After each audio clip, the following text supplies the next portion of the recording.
मैंने यही आपको कहा था कि शायद ये मेरी कोई आखिरी स्पीच हो कि मैं यहां पर बैठकर हम लोग क्या करें, मैं अपनी क्या कलाई काटूं, क्या खून से लिख के दूं कि मैं मुहब्बे वतन हूं।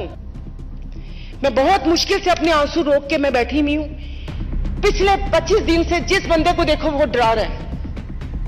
अभी कोई खुदा ना खास्ता कोई ऐसी बात हो ना, तो मेरे में इतने गट्स हैं कि मैं इनके ऊपर चलने वाली गोली मैं अपनी छाती पर खा सकती हूं। मैं इस पाकिस्तान की शहरी हूं, मैं कहीं नहीं मैंने जाना, मैं यहां पर, लेकिन मुझे लोग डराते क्यों हैं?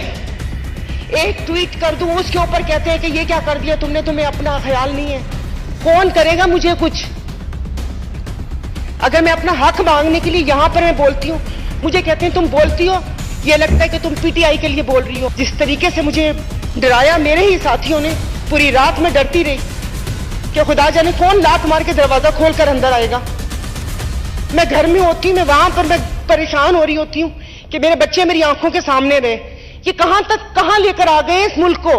कोई तो एहसास कर ले कि वो कहते हैं ना कि वफा के खूगर वफा करेंगे ये तय हुआ था, वतन की खातिर जिएंगे मरेंगे ये तय हुआ था, बवक्ते हिजरत जो कदम उठेंगे सुए मंजिल, तो बीच रास्ते में ना दम लेंगे ये तय हुआ था। और मेरे भाई यहां पर नहीं बैठे हुए वरना बोलती कि तमाम देरीना निस्बतों से गुरेज करके नए वतन को वतन कहेंगे ये तय हुआ था। चूरन नहीं बेचना था महाजर का। और किसी भी उलझनों में रहबरों की रजा से पहले, किसी भी उलझन में रहबरों की रजा से पहले अवाम से इज़्ने आम लेंगे ये तय हुआ था।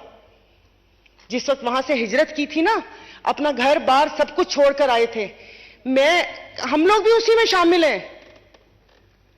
आपको, मुझे नहीं पता कि यहां पर कितने लोगों को उस दुख का एहसास है या नहीं है। जाहिर है जो है उनको वह एहसास होगा कि नानाबू ने दाल नहीं खाई थी, क्योंकि उस घर में, उस आंगन में सौंधी सी दाल पक रही थी। और जिस वक्त वो अपना घर बार छोड़कर वहां से निकले थे कि चलो इस नए मुल्क में जाएंगे जहां पर हमें सब कुछ मिलेगा, लेकिन यहां आके पता चला कि ये तो मुल्क स्टार्ट ही नकली क्लेम और नकली जातों से शुरू हुआ था। कोई सिद्दीकी बन गया, कोई सैयद बन गया, कोई क्या बन गया। तो इस सही डायरेक्शन में इस मुल्क को ले जाएं।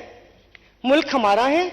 और बारह वही बात है कि मुझे यहां पर बार बार कुछ तस्दीदे मोहब्बत करने की जरूरत नहीं है कि मैं बार बार जिक्र करूं कि मैं अपनी मुल्क के इदारों से, अपने मुल्क के शहरी, अपनी अफवाज पाकिस्तान से, स्पीकर साहब, अभी कोई खुदा ना खास्ता कोई ऐसी बात हो ना, तो मेरे में इतने गट्स हैं कि मैं इनके ऊपर चलने वाली गोली मैं अपनी छाती पर खा सकती हूं।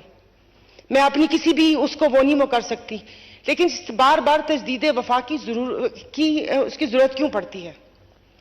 मैं इस पाकिस्तान की शहरी हूं, मैं कहीं नहीं मैंने जाना, मैं यहां पर, लेकिन मुझे लोग डराते क्यों हैं? मैं बहुत मुश्किल से अपने आंसू रोक के मैं बैठी हुई हूं। पिछले 25 दिन से जिस बंदे को देखो वो डरा रहा है। मैं इस मुल्क में नहीं रहती, क्या मुझे अपने मुल्क से प्यार नहीं है? एक ट्वीट कर दूं उसके ऊपर कहते हैं कि ये क्या कर दिया तुमने, तुम्हें अपना ख्याल नहीं है। कौन करेगा मुझे कुछ? अगर मैं अपना हक मांगने के लिए यहां पर मैं बोलती हूं, मुझे कहते हैं तुम बोलती हो, ये लगता है कि तुम पीटीआई के लिए बोल रही हो। मेरा भाई, मेरी अपनी पार्टी है। अगर मैं अपने कहे की जिम्मेदार हूं, जो तुम लोगों ने समझा है, मैं उसकी जिम्मेदार नहीं हूं। ये कोई बात है?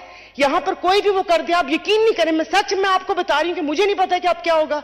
कि जिस वक्त ये हालात चल रहे थे और मैं अपनी एक दोस्त से मिलकर आ गई थी, क्योंकि ये सब चीजों से बालातर दोस्ती का रिश्ता होता है। जिस तरीके से मुझे डराया मेरे ही साथियों ने, पूरी रात में डरती रही कि खुदा जाने कौन लात मार के दरवाजा खोलकर अंदर आएगा। मैं घर में होती हूं, मैं वहां पर मैं परेशान हो रही होती हूं कि मेरे बच्चे मेरी आंखों के सामने रहे। ये कहां लेकर आ गए इस मुल्क को कि मैं यहां पर बैठकर हम लोग क्या करें, मैं अपनी क्या कलाई काटूं, क्या खून से लिख के दूं कि मैं मुहब्बे वतन हूं।